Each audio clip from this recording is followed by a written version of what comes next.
Dasavathaaram is probably the most crazy film you will ever watch if somehow Alright, remember Hiroshima? Remember Pearl Harbor? you still haven't watched it and were living under a rock throughout the 2000s.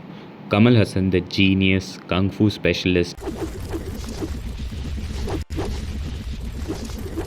dancer, singer, songwriter, and director, plays 10, yes, 10 different fucking characters in this film. How are hacks like Anurag Kashyap or S.S. Rajamouli even allowed to call themselves filmmakers when Indian cinema already peaked in 2008 with Dasavathaaram? Where else can you see an Indian man playing an East Asian? No, bossy, only fresh food batching, sir. Okay, let's not get into that.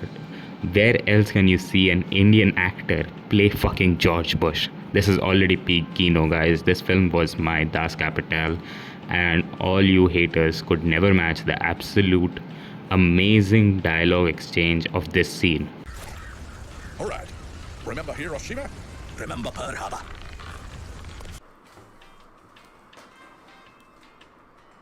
क्या बोलूं मैं इस पे? क्या बोलूं क्या अब मैं इस पे? मैं कुछ बोल ही नहीं सकता. But to analyze this great piece of cinema, I have to sadly divide it into aspects.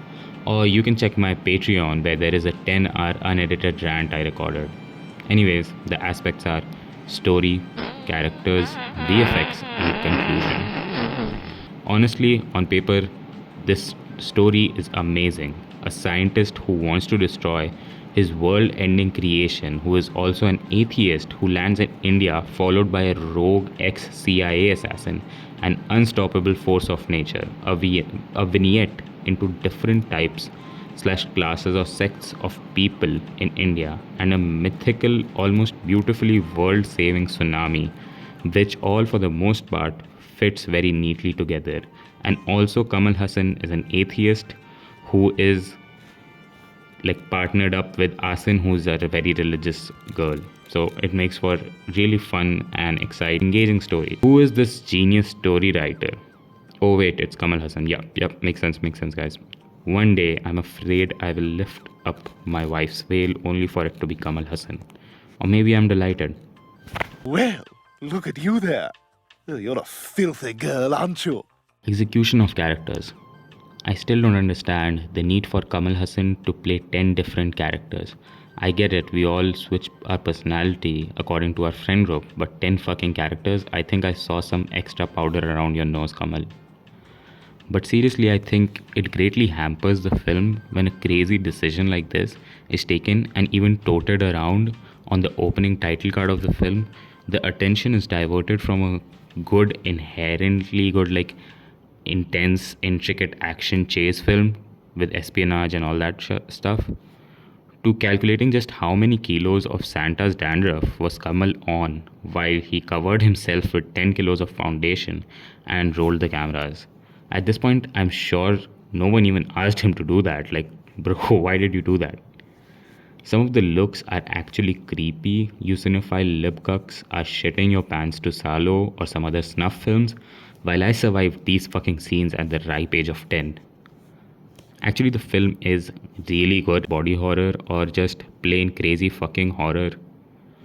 The kind of that makes you never forget a film for 50 years till you make a video on it.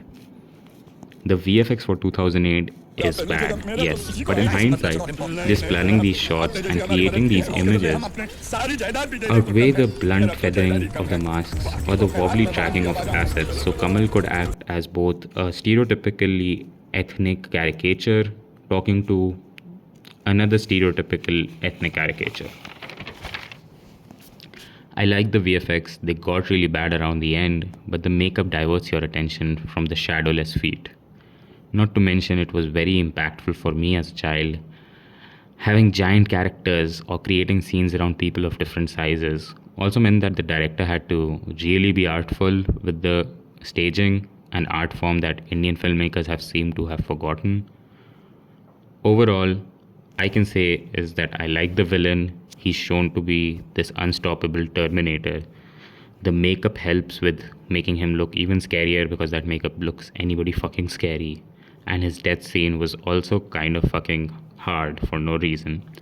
I also like Avtar Singh, a singer with a throat cancer. It has an interesting story there, and they develop on it a little bit, but obviously it's a side story. But I like that. And the Dadima grabbing the journalist and crying made me cry. In conclusion,